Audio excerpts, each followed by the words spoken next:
Okay, now we are live, so are you refreshing the thing? I'm Just refreshing. Haven't seen it yet, but I'm refreshing. Michael, you're very refreshing. Thank you. I use Zest. It's an That's old joke. oldie, oldie. Paul's going, huh? Yes. Yeah, What's he's going, that? what? What are you talking about? Zest. See, the problem is if I hit this. Yeah, that's been playing well. There it is. We're on, Mitch. Yeah, great. I'm glad to know that it's actually working. All right, so what I'm going to do now is start the audio recording, and then we're ready to go. So you're ready, right? Right. Check. I'm going to start in 3, 2, 1. Welcome. This is Planet Mitch, and this is episode number 1 of Tech Talk Time with my co-host Michael Artsis. Welcome, Michael. Hey, Mitch, how's it going? You're in St. Louis. I'm in New York or New Jersey, whatever it may be, but it seems like New York because I've got the skyline behind me. Got a And lot of video where you're broadcasting straight out to New York. That's cool. yeah, and I couldn't be more excited, and I love the fact that you've got Alf hanging in the background. You know Alf from TV Land? There's I Alf. do know Alf, yes. This is a new show, by the way, that Michael and I are going to run full-time for 1,000,000 years, and it's going to make us really rich. Yes! Have you all on board with us, and this is our first trial, but we might turn it into a real episode no matter what. And by the way, we've got this great producer, Paul, who's helping us out here, so we should introduce him to the audience now, I feel like. Hey, how's it going? Hi, You can Paul. see me, though. We're going to keep him off camera. Yeah. We want to keep him a mystery to the ladies. Right. That's the key. Yeah, well, that's for sure. We don't want any of the ladies just raving over the show or anything. Right, yeah. Maybe we'll show him in future episodes, or maybe later in this episode. I don't know. It's all a mystery at this Season point. finale. So, Mitch, we got a lot to talk about, do we not? I mean, first of all, you and I have never not been in the same place when we've done something on air, and now we are. You know, that's true. I hadn't thought about that. Yeah. And you get to see, by the way, every time the camera switches to me and I get to see this pile of junk, I say to myself, man, I really need to clean my office. It looks horrible. You need to get a backdrop like this you can put in front of all that junk. Yeah, well. Because don't think that we don't have junk hanging behind this backdrop. Okay, well, let's just air all of our dirty laundry. What do you think? I'm kidding. This is a set. There's nothing behind there except lights and cables. What is it we're going to do with this show, Michael? I think that it's a really simple show. We're going to talk tech. We're going to talk consumer electronics. We're going to talk high-end video cameras, digital cameras, all sorts of stuff. We're going to talk about health tech. We're going to talk about home tech. Home technology is really growing. And one of the stories we have that we're going to talk about today is Nest, right? Nest is started by taking over your thermostat in your house. And it was started by the guys who created the iPod. And it's a really cool, smart device for your home. Google bought them. And I think that when Google bought them, everybody said, what? Well, so now Google's going to know about your thermostat and how you like to control your heat. Yes, that's one thing. But the real thing is, that there had to be a roadmap and something down the road that was more critical. And the thing is that Nest has finally decided that they're going to take over the home and integrate all these other smart devices. Because the really wealthy people have this for years. It's called Questron. It's called Lutron. It's called Control 4. All these different systems that make up home automation. And the really wealthy pay a lot of money, starting at about $80,000, yes, that's correct, $80,000 to integrate all the solutions in their home, from their blinds to their televisions to their lights. And now Nest is going to finally take that over. Well, that's a trend I've been noticing. I was just at CE Week with the Geek Beat folks. I love those guys, John and Callie. I'll be doing more with them as well, which is exciting. Are we playing that sound every time I mention Geek Beat, or what is that? I really should just play it every time we mention a particular vendor, but that could be the whole show, right? Because we're talking about a lot. So I like that, and it reminds me of the song Money. I wonder why. But anyway, the thing with home automation that I was most impressed by is there are a lot of cool companies doing a lot of things. Kwikset is making the automatic locks that work with your phones. You've got Nest making the thermostats. And, of course, you've got Philips making light bulbs and Belkin making those cool plugs that work any of your electronics, turning them on and off in your house. And there's all these companies coming out with great home automation, but none of them integrate together until now. Nest is working on a solution, and, of course, Revolve had an amazing solution out at CE Week. So, these are the things we're going to be talking about, how to step that up. Obviously, Apple's got the HomeKit and the HealthKit coming out, and these are the things, how to do this stuff, how to integrate it, how we like these products, in addition to a lot of the other tech that we already cover. Absolutely, and I think you've already run through just about everything we could possibly talk about, so the show's over. All right. Well, have a nice day. Thank you. I think you brought up a very interesting point, and I think it will probably be very prevalent as we go through the coming weeks, in that Google is doing one thing, especially by buying Nest. They're kind of targeting one thing, and they've already said that Nest is not really going to be working with Apple HomeKit. So there's always sort of been a division here between Google and Apple, and I think it's even becoming a bigger divide in the future that we're going to have to be aware of. Yeah, I see this very much as first of all, it's very sad, and second of all, I see it very much as the VHS Betamax controversy from years ago. People will remember that if they're older than Paul. And the idea here is that Sony stuck their feet in the sand and said, we're going to use proprietary, we're going to have proprietary technology, and we're not going to license it to anybody. And the rest of the companies, Panasonic, JVC, and Magnavox, came up with VHS. Maybe not as good quality, but much more universal. And what won out in the end? VHS. I hope that doesn't happen to Apple. I love Apple. I think it's crazy that Google is saying, you know what, we're going to forget about all the people who had Apple, especially because Nest was positioned so well to work with iOS for so long.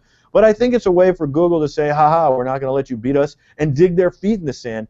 I don't like that. I want them to both live peacefully in harmony together. I don't like Android phones. I don't like Android, period. But I also don't want to see I don't want to not be able to use Nest or other products like that. And there are things with Google that drive me absolutely bonkers, and I wish Apple would, right the ship with iCloud and make iCloud for business, like Google has apps for business. Technically, there are a lot of things that are great about Google, like we're doing this show right now, like YouTube, like blah, blah, blah, blah, blah. And then they make it so difficult to do the simplest thing, like enable a GChat, that it takes an hour of our time just to do that. That was all the pre-show that you folks missed. Yes. And I'm letting you behind the curtain now. But the thing is, ultimately, wouldn't it be great, Mitch, if these two companies could live in perfect harmony? There should be a song playing, the old Coke song. Do you remember that one? I don't remember the old Coke song. How did that one go? Come on, sing a couple bars. That's the problem. Or I would sing it.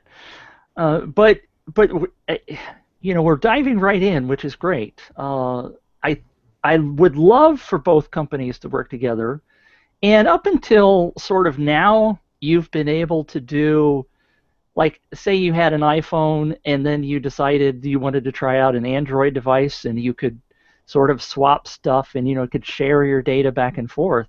And what I'm afraid of is that it's going to become so divisive that you're going to pick a solution, and you're going to say, well, I'm going to be an Apple guy or I'm going to be an Android guy, and you're going to be stuck there. You're not going to be able to share stuff in between the two, and that kills the consumer. Well, and that's the thing I'm most worried about. I mean, with Betamax and VHS, it wasn't that big a deal. How many Betamax tapes did you have to start with if you had to abandon and go to VHS? But here, it's a problem, and it's a big problem, and especially as it seems like Microsoft, one of our other stories, seems to be stepping out of the game, right? Microsoft is killing the entire Nokia division, 18,000 jobs. They're going to lay off 18,000 people in the next year, and have announced that they're going to kill the Nokia division. That's less competition, and I imagine Windows Mobile will eventually go the way of BlackBerry. But But they're trying to focus more on mobile, Windows Mobile. So let's get rid of the only phone company which is the one we own, the only hardware company that will put our operating system on their phones. Another the Windows Phone. That's what I'm saying. They're getting rid of the Windows Phone. Yeah, they still have Windows Phone. Well, if they get rid of Nokia, they won't have a phone. They won't have a phone to put it on. I think Google's come out with a phone recently too. Google came out with lots of phones. That's the whole point. That it's Apple versus Google and Amazon now, which will go away too. The way I read the press release, Michael, just to maybe throw a little bit. Am I reading it wrong? I believe that they're going to kill the Nokia brand operating system and that kind of stuff. But I swear that the article that I saw said that they were going to. Microsoft was going to put their Windows Phone operating system on Nokia devices. I don't think they're killing the whole Nokia thing. I think they're reducing it, but maybe I read it wrong. I don't know. Nokia has not been able to keep up with the current technology of smartphones. The company plans to completely end production of Nokia phones. Okay, so I can't read. All right, that's no. It's not. You can't read. It's. I don't know. It's still unclear. I mean, obviously, this is not happening today. It's big news today. 18,000 jobs, the biggest cut in company history. Clearly a failure. They bought Nokia, spent a ton of money, and now they're just throwing it by the wayside. Look, Nokia hasn't made a good phone since 1998. Let's start with that, number one. Number two, the only thing redeemable about their phones today is that they have 41 megapixels on them for their cameras, but you can't even get those photos off the cameras, and you can't get enough memory into them. I mean, it's just, there's such a mess over there. And then, yes, they say they plan to continue to make the Windows Phone, but who, it says for Samsung and other mobile devices. Who you think Samsung's going to abandon Android and put Microsoft on? And by the way, Nokia hasn't had an operating system since 2000. They used Symbian, and then they went to they toyed with Android, and then they went to Microsoft. And right. So, I mean, this is absolutely absurd. It's a mess. Yeah, it is a mess. I think Microsoft should just fold up shop. Really. I mean, look, with the Chromebook and with what Google is doing, it's going to be Apple versus Google. You're going to boom, this is it. That's all that is left. I just want you to know, if my brother's listening from London, by the way. Does he work for Microsoft? Oh, I'm sorry then. Listen, just start looking for a new job now.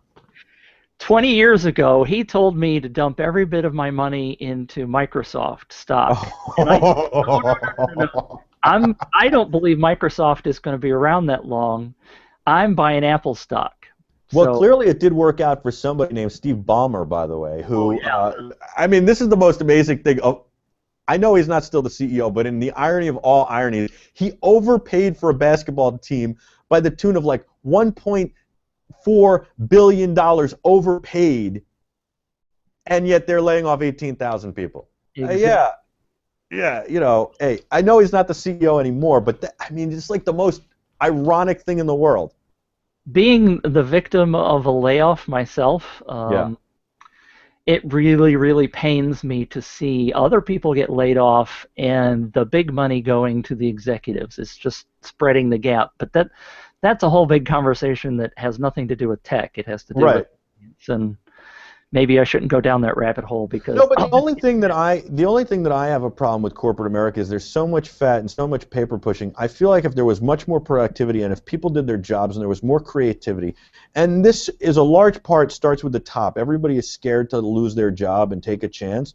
Then maybe Nokia could have survived because they could have innovated instead of being scared to innovate and just pushing it forward a little bit. I know an electronics company that I'm watching die, and they're a big electronics company. There are a few of them, but this one I've actually been in their headquarters several times, and I'm watching them die, and they could get out of their own way, but they won't because this guy who heads up the broadcast division really likes surfing at lunchtime and doesn't want to get his butt in the office, and he only has to put in another 5 years. So if he can hang on another 5 years, that's not the way you run a company. And he doesn't care about, oh, this company over there is doing this, this, and this, and we should catch up with them. Nah, we'll just keep making these until people don't want to buy them anymore.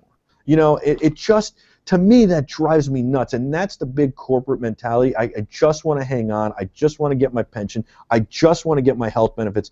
And you know what? That's a problem. And the people are afraid that if they screw up, then they'll be out of a job, and they won't have those health benefits, and they won't have that pension, and all this stuff. And it's just ridiculous. That hurts productivity, and that's why other countries are ahead of us and are gaining ground on us. Don't get me started on that, please. There's Soapbox number 1 by Michael Artsis, soon to be many different episodes in the coming weeks. You heard it here on Tech Talk Time. But I will tell you this about the Microsoft layoffs. It's sad.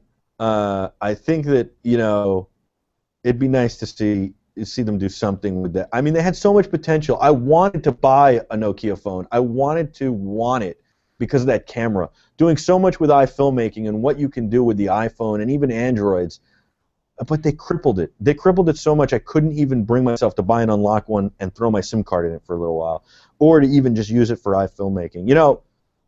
You talk about Nest, though, when we started this conversation, and Nest is a company that I see flourishing. And I want to bring it back to the fact that it kills me that now we won't be able to use them on iPhones and stuff like that. Okay, let's bring it back to that. Oh wait, you already did. I mean, does it kill you though? It does. It really does. I was getting really excited about the Nest and their not only the thermostat, but they've announced the smoke detector. Yes, they have it out. I'm not sure I'm up on the smoke detector, but I like the idea. The concept of that rocks my boat because so many times I've had to deal with the dadgum smoke detector going off in the house, and you have to hit it with a broomstick to get the battery to pop out and all that other kind of stuff. And to be able to control it with your smartphone and go, okay, I know it's not really a fire, shut up. It just makes so much sense. Now, they're not cheap, right? But, you would for the long term with those, but it would be awesome. We set off the smoke detector here at the studio shooting something the other day, and we got a nice bill from the fire department. We're using a fog machine, which apparently does set off the smoke detector, even though they tell you it doesn't. But I think that the products are good. It's so interesting. Apple is the closed company. Apple is the one that builds all the hardware and the software and says you can't use your stuff with us. With the iPhone, they've opened that up a little, right, with all the apps and stuff. Yet right. Google is the company that says everybody's welcome and then goes and buys Nest and basically shuts somebody out, which is so weird to me, especially as Apple is starting to open up to Honeywell with their thermostats that are competing with Nest and other companies, and Apple's coming out with the Health Kit and the iKit, and you hear Nike and Apple are working together, and all these companies are working together. Maybe Nike's killing the fuel ban because of the iWatch, but now I don't think that that's true anymore even, and they're still selling the fuel ban. So it's a really interesting situation where Apple seems to be opening up the doors a little and saying welcome in, and Google's saying, well, hold on a second, we're going to buy this company and own that world. It's a little odd. Google hasn't completely done it, but it would be a weird. It's kind of like Bizarro World on Seinfeld. Do you ever remember that episode where everything was the exact opposite way they expected it? Well, that's what this is turning out to be.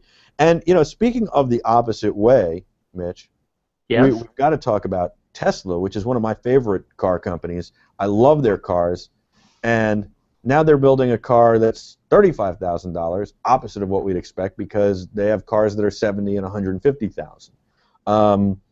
I like their cars a lot. I think they represent the future. I think this car that they're talking about, the Model 3, for $35,000 is really exciting, but I'm a little nervous on a couple things.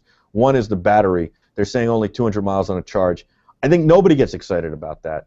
And I think the reason is because the battery always drains faster than you expect, right? This like your gas mileage is, 18 miles to the gallon or 30 miles or whatever. For whatever car you're driving, you never get that. My iPhone lasts 8 hours. Yeah. Wink, wink. 8 hours on airplane mode. Right.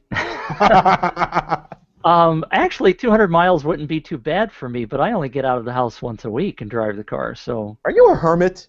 I am a hermit. Michael's a car guy. So how many Teslas do you have? Zero yet. I mean, I would like one. I really would.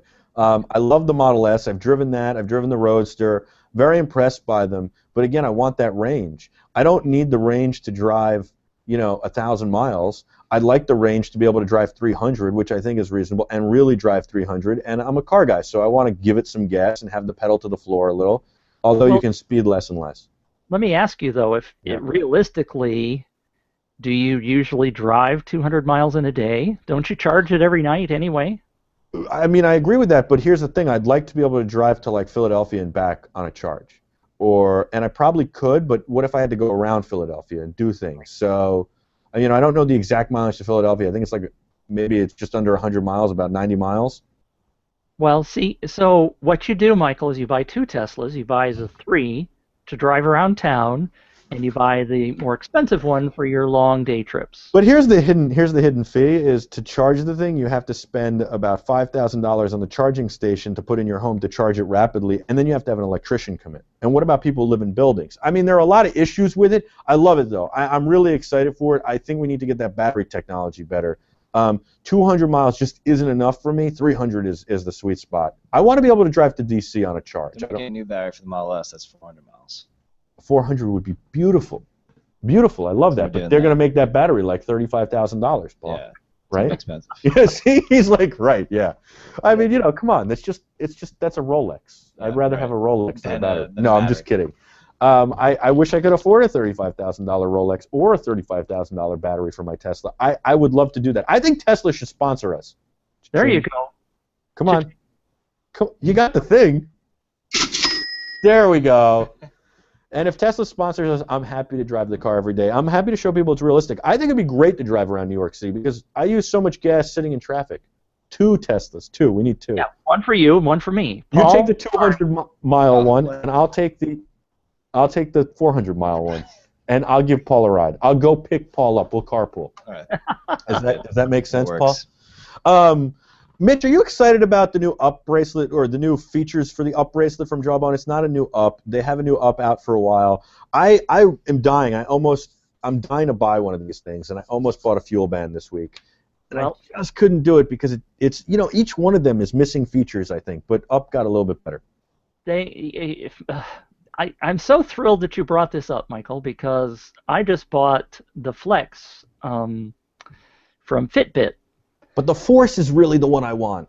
Well, there's all sorts of things that I really, really want, but see, you're a little bit ahead of me in terms of study on this.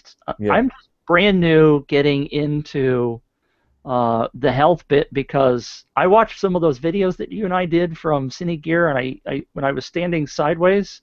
Wait, you're looking at you. I'm looking at me. I'm sitting there. I'm like, look at that. First of all, look at that hook nose. All right. I mean, make sure you have this. Look at this thing. I'm going to give you a profile shot. I'm interviewing people. Hey, Paul has seen this footage. I mean, that nose. You could literally cut something on that nose. Well, I'm going to cut my stomach off while you're at it because that's hanging out way too far. I don't have like a huge stomach this way. I've got the width. I don't know what's going on with that. And, Callie and John on GeekBeat make me want to get super fit, and so I want one of these bracelets. Right. How do you like the Fitbit Flex? Do you see? I don't have it yet. You love it, apparently. It arrives on Tuesday. Yeah. The problem for me with that is it doesn't have a clock. That drove me nuts. Well, see, I don't wear a watch. So there's that. My I father broke the strap on mine. how do you survive without a watch? I'm like, well, now I have an iPhone. It's always in my pocket. So, cha-ching. Right. But the other thing, Michael, you forgot to ring it. The reason I started this, by the way, not only because I saw myself in the video standing sideways and it wasn't attractive, but I've started a new website called cha-ching, Smart Health Planet, because I want to get involved in learning more about health, and I figure if I'm starting a website that I'll be more motivated, and so I'm going to buy some gear. I've bought a new scale that will integrate with my iPhone, and the Fitbit will... Is that the Withings? Huh? Is that the Withings scale?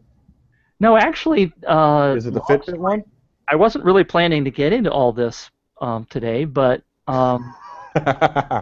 I have an app on the iPhone that I've been using for a while, and I used it last summer. I need to register. I wasn't planning on getting in this. Anyway, I'm sorry. Yes. So you need your own cash register, right? That's what I'm saying. Yes. But last fall, I used an application on the iPhone called Lose It, where you could track how many calories you're bringing in and that kind of stuff. And I really like it because you can just scan a barcode if you're, eating pickles or whatever. You just scan the code on the jar and it comes up. And so, since I'm very familiar with that, I found out that they sell a scale now that integrates with their app, and Lose It also integrates with the FlexFit or the Fitbit Flex, and so all those things work together. So I thought, well, if they're going to work together, then I'll try them that way, as opposed to getting something that doesn't integrate to those things. But so that's where I'm kind of going. I want to get more healthy. Made a couple of appointments with doctors to get back into all that kind of stuff. So I'm going home. Sounds like this is fatsick-or-nearly-dead.com.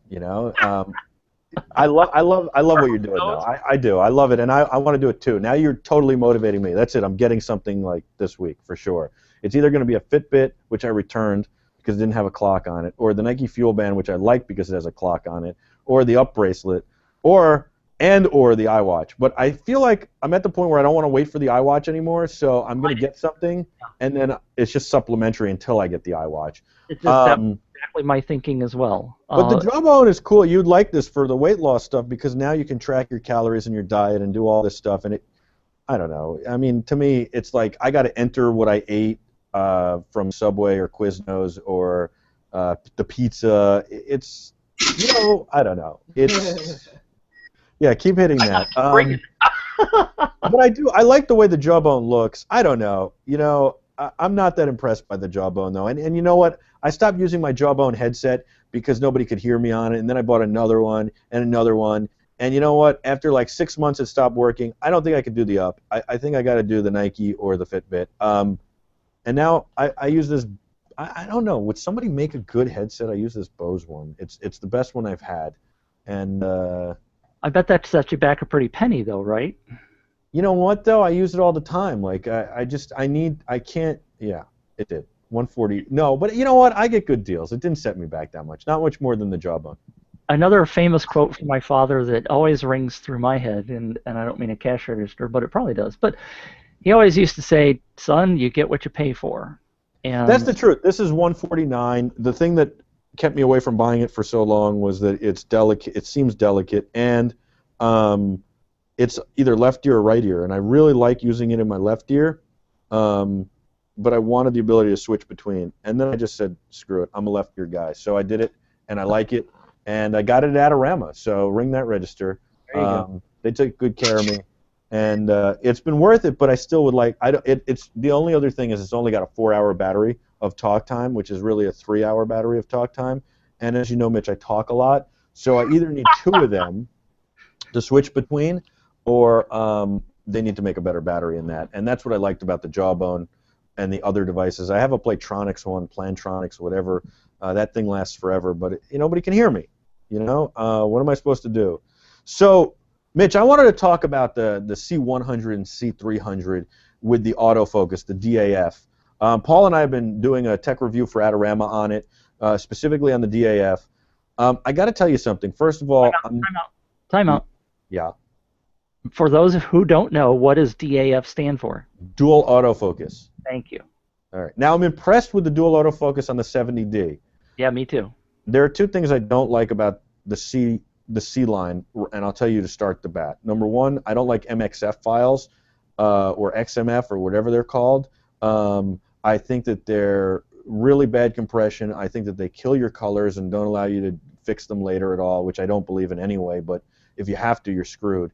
And I just think that they're crummy files and bloated, and they're an MPEG-2 compression that's terrible. I've talked to the people at Canon who really know their stuff. They agree with me. So now I want to go out to an Atomos Ninja or something else. Number 1. Number 2, in the C100, we're recording to AVC HD, which I think is the worst format ever. So that's the 2 negatives I find on those 2. Mitch disappeared. I guess I blew it. On those 2 devices. You could also go to a Ninja Star. Yes, that's another. How come you got a Ninja Star and I didn't get one? I just got this from Atomos the other day as a test for Planet5D.com. Very nice. Anyway, I think that'll work good with the Sony series right there. We've got an A7S here, by the way, which Yeah. I'm kind of impressed by. We'll talk about that later. I'm kind of am, kind of not. Blah, blah, blah, blah. Anyway, here. Oh, you've got one too. Yes. Is that the Sony lens or is that the Canon lens? That's the Canon lens. This with the is a speed Canon booster. lens. Oh, I have the Metabones Yeah, adapter. speed booster. Yeah. We've No, got the it's not. speed booster. It's not a speed Smart booster. adapter. The smart booster is what it's called. Yes, and the autofocus is really bad. Ugh, don't Yeah. like it. Well, this is what I'm talking about. First of all, professionals shouldn't be using autofocus. I like this autofocus in these cameras is about as good as any autofocus I've seen in any camera, except the D7, the 70D. I'm very impressed with. Yes. But everybody's been wanting the autofocus for so long, and I just don't understand why. And I'm not that impressed with it. It doesn't know what I want to focus on. Well, I will contradict you on that one in terms of the 70D, because the 70D has the touch screen on it. So if you've got your camera mounted on a tripod or something, and you want to tell it what you want it to autofocus on, you just touch the screen and say, "See Michael's nose?" Yeah, of course you can see that. Well, tap that and it will focus on Michael's nose. Right. Which isn't available on the C100 or the C300. No, that's what I said. The 70D is great. I agree. The 70D, that's the ideal way of doing it to me, is to be able to have that touch screen to be able to say, no, you didn't focus on the right thing, focus on this. Wait, hold on. I got to call you out on something, because anybody who's watching this is going to comment online. You just said you wanted to contradict me, but I said that the 70D had a great autofocus system. I said that the C100, C300 was bad. Yes, okay, you're right, but... Oh, okay, I'm just clarifying. Well, let's clarify it a little bit more, but you also said that professionals wouldn't like an autofocus system. No, I said shouldn't use it, and yes, there are certain scenarios where you might. I could think of hanging upside down in a bridge or being in a car or whatever. There are certain scenarios, but for the most part, you shouldn't be using auto. I mean, I never used autofocus. When DSLRs came out, I was like, so what? Big deal. I've never used autofocus. I'm not saying never, ever, ever, but it's very few and far between. My best example of autofocus was I sent a guy out when I started a company called PressPass. His first interview, I trained them for 2 weeks how to shoot, blah, blah, blah, blah. He goes out. I'm on a plane for his first interview. He comes back. He edits the interview, and the girl he's interviewing is out of focus, but the board behind her is perfectly in focus. And I said, you're soft. And he goes, yeah, well, I just couldn't remember how to turn this to manual focus. I'm like, so you shot this on autofocus. It decided that the board behind her was what it was going to focus on. You were okay with that enough to hit record. Literally, I fired the guy right there. And sadly, though, I've seen that several times lately on professional news programs. Just kills me. Because they're hiring people who don't know what they're doing. I mean, if Paul is sitting here, let me give you a shot of Paul. I'm going to give you. Hi, Paul. I'm going to give some love to. If he's sitting there, the camera doesn't know. Maybe with the 70D, but the camera doesn't normally know if I want it to focus on his face or this background or whatever. And here's a better thing: is when a car goes by or somebody walks by in the background, especially in a news setting, it's going to change its focus and grab that, not Paul. Am I? Right. You've seen this. Yeah. Look at this. I think they can make things smart enough to know in the future what to focus on, and that's going to get us into one of the other stories too, by the way, that we have coming up, and I don't want to get there, but I want to remember that we talked about autofocus when we talked about the Jibo? Okay. I forget what it's called. Well, we can go there next, but real quick, so what do you think of the autofocus in the C100 and C300? Do you like it? Do you think it's necessary? Because I want somebody to tell me it's necessary. It's necessary to spend the money on it. The people that I have spoken with, because I have not tried it myself, I have done the 70D, but the people that I have spoken to, some of them say that it's very valuable to help them get initial focus, and then from then on they just do their manual focus with the focus puller or however they're doing it. But then there's also several people who've said, nah, it's not worth the extra $500. If it came with the camera, then I would say keep it, but I don't think you need to spend the extra $500. Well, it does come with the camera now. You can buy it in either configuration. I would probably pay an extra $500 for it. Right. I would probably spend the extra $500 thinking of resale value. and the idiot who's going to buy it afterwards who wants the autofocus. I'm just kidding. But seriously, we've been playing with it, and there are some times where I found it's good, but you really have to anticipate. You have to do just as much thinking as you would if you were racking the focus, because you have to anticipate what you want to do and if the camera's going to catch it. You still can't use it for sports. We've tried it out for sports, and again, you know, if you're on an NFL sideline, you're going to have to learn how to rack focus as that football's coming at you. And right. I've been able to do that, and you know, you can't do it in autofocus. There's no autofocus camera that's going to be good for that. The Jibbo. The Jibbo is really cool. It's a 1-foot-tall robot. It's got a maneuverable LCD screen head. Why don't you tell us a little bit about it? It's very interesting, and I really wish remember, folks, this is episode number 1, so we haven't yet figured out how to maybe play the video in the background. It's a very interesting device. They're talking about it being a social camera, which means you can, or social robot, I'm sorry, that's what they're calling it. You can place it on a table. It doesn't have wheels and it doesn't move around the house for you like the vacuum cleaners, the Roomba, and all those other things. But which is what I usually think with a robot tends to move. But anyway. Rosie did. I'm sorry? Rosie did. Rosie always moved. Exactly. A robot should move, right? I agree.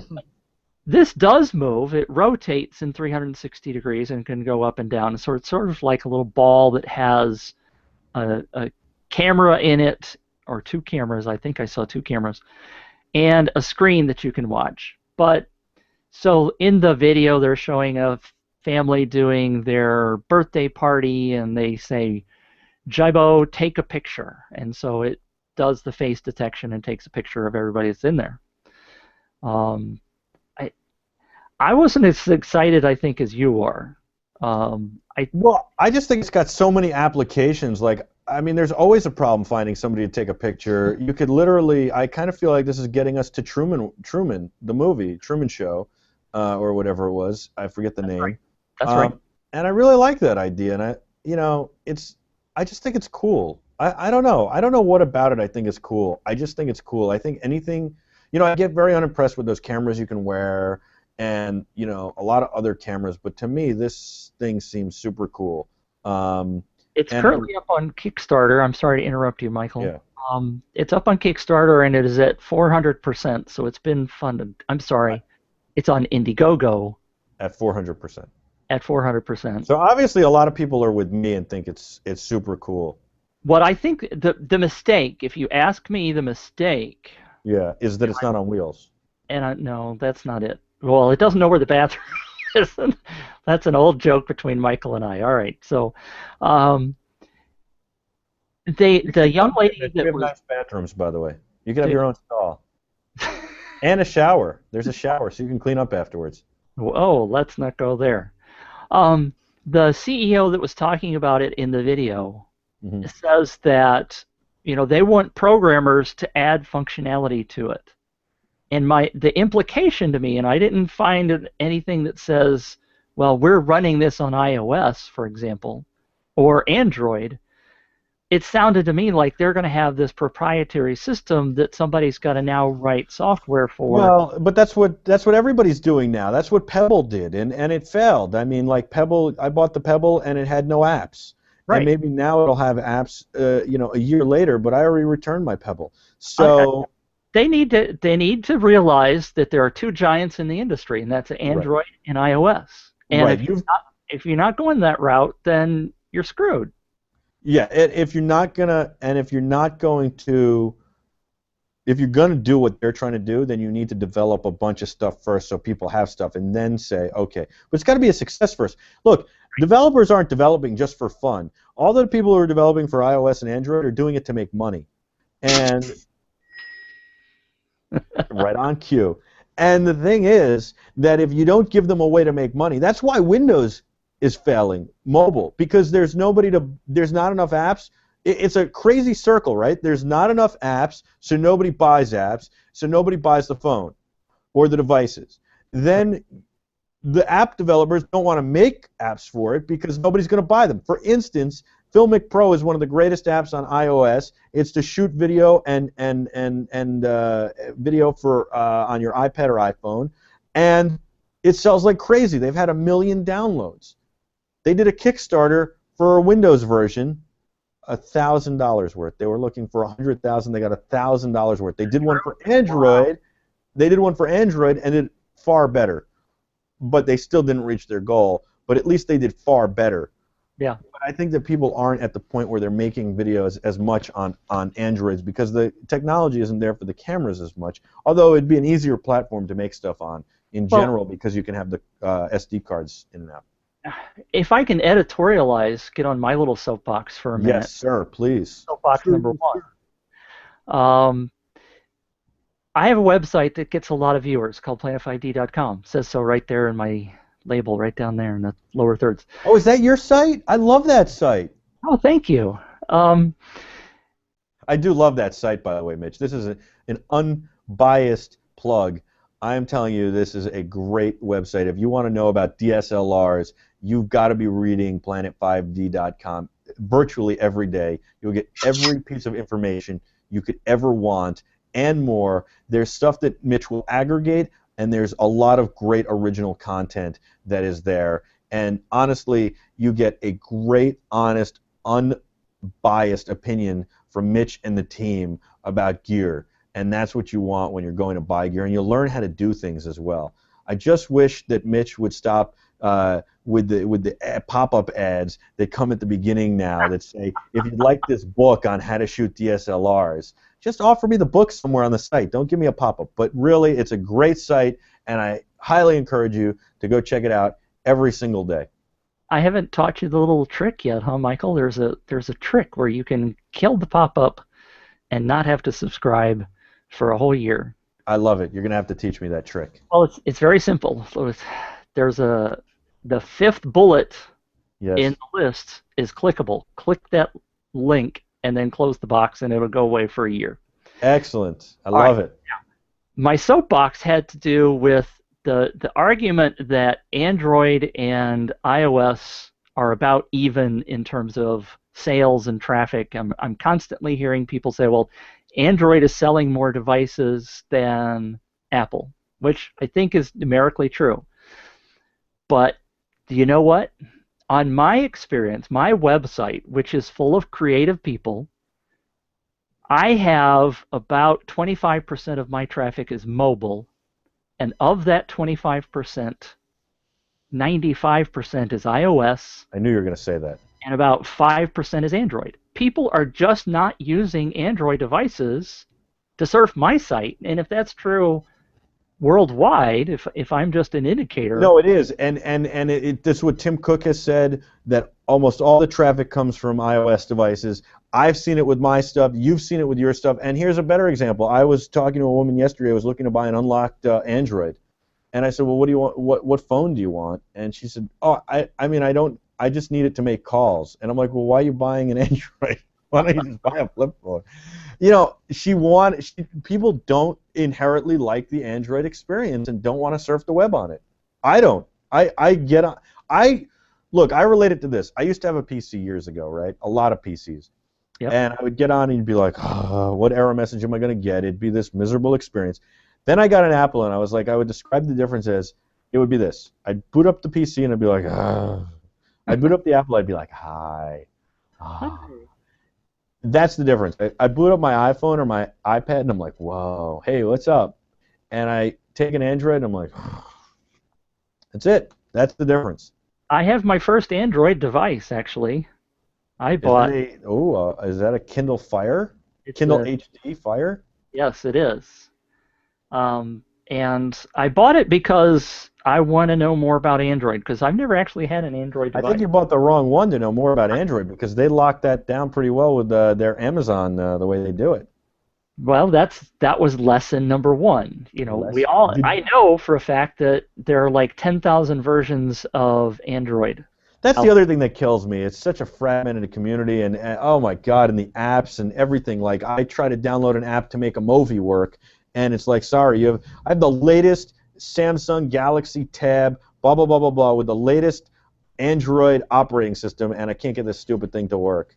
It's just but then I could get it to work on a phone, on somebody's like 4-year-old Android phone. I'm like, just get out of here with this. And that brings me to Google Wallet. Does anybody use Google Wallet? I have an ID. Does that count? Google Wallet has a lot of cool upgrades, but I don't even think anybody notices. I use Passbook. I want to use Google Wallet. I just never. I do it, I guess, a little bit. Do you use Google Wallet, Paul? You're a young kid. I've used it once. Yeah, that's good. Probably as an experiment. Yeah. Okay. Yeah. I went to a website once that was overseas, and they were using Google Wallet. So in order to pay for the app that I was buying, I had to use it. But you know what I love about Google Wallet is the concept. I love the idea that one day I can give my information to one central place, and they never give my information out. And that way, hopefully they don't get hacked, but that way I can be less susceptible to credit card and identity fraud. I love that idea, whether it's Square who does it, Apple, Android, Google, whoever does it, I'm interested. But I also think that that's going to become this fragmented thing that's going to be nuts as well. I don't know how they're all going to lock it down, but I think Congress should step in, and we should all have like a fraud protection. All our credit scores should be locked down. You know, I have my stuff locked down, and it takes me an extra 2 minutes to get approved for like a car lease or a new cell phone or whatever, and it's wonderful. It's wonderful, and I'd much rather deal with that than not have the 2 minutes and get the call, hey, you know, you've been the victim of identity theft and fraud and all that stuff. So are you doing that through a particular company like LifeLock, or are you doing something? No, believe it or not, once you've been the victim of identity theft and credit card fraud, they do it all for free. But I will tell you, both Citibank and Bank of America have been really amazing with helping get all that stuff going. And the Fort Lee Police Department, it's many years ago at this point, but yes, a knock on wood, very scary. And I never did LifeLock because I wanted to, but the police department told me that it wasn't worth it at the time. So I don't know. I trusted them. They seemed honest. I've heard that it wasn't really worth it. But it seems scammy though, doesn't it? Like when the guy says like, here's my social security number. Yeah, it just seems scammy, and I don't even know if I believe that it's really his. I mean, that's crazy. I would never put that. Look, if you put that out there, you're basically telling every hacker in the world to hack you. You're basically challenging them to do it. Right. It's like we're shooting this video, and the guy wants the commercial to be scary, and so we have a Grim Reaper costume and all this stuff. I mean, it's ridiculous. But we're walking around the store, and I think it was Paul who was with me. It might not have been. And he says, "Oh, how about this mask?" And it's an anonymous mask, you know. And I'm like, "No, we're not using that. I don't want Anonymous to ever be upset with me for any reason, let alone the fact that I somehow mocked what they are as an organization or said that they were scary. They are scary enough." I'd sooner mess with the mafia than I would with Anonymous. Yeah, that was scary. Yeah. That was a group of hackers. Yeah. Were you with me? No, I wasn't with you. You weren't with me. No, it was Bill. It was Bill who was with me. Didn't they act like the PlayStation Network? They've hacked everything. Yeah. Anything that's been hacked, I guarantee they're responsible. And they wouldn't even be upset with me saying that. They definitely hacked the NSA and the CIA and all this stuff. Oh, yeah. Yeah. But look, there's no taking it back now. We can't be undigital. Are you doing TSA pre? I think I'm going to do this. I have not, because I don't travel that much. Yeah, I travel too much. Yeah, you do. Should stop traveling. Mitch, this has been an awesome first show, I think. Are we going to have people find a way to reach us? First of all, I'll give you my Twitter handle. That's @ArtsysMedia, or more importantly, @BeTerrificTV. Cha-ching. Oh, there's my cha-ching. Gosh, see, I need to do this differently. Yeah, definitely. Slow. For those of you who haven't noticed, well, of course, there's a big Be Terrific behind Michael, but I have the lower thirds logo of Planet5D.com. Awesome. I am Planet Mitch on Twitter and Planet5D on Facebook and all those wonderful places. And there are several stories we didn't get to, but we'll just save those for next week. I think that would be great. I think it was awesome. I enjoyed doing it, and I hope you did too. And hopefully you out there watching it are enjoying it. I'll let Paul take us out. Well, it was a pleasure having Tech Talk with everyone. Hope to see you next week. Ooh, he had another line. I cut him off quick. Yeah, jeez. Be terrific, Mitch. Same to you, Michael. Thanks for showing up. Thanks for doing this. Oh, no, thank you.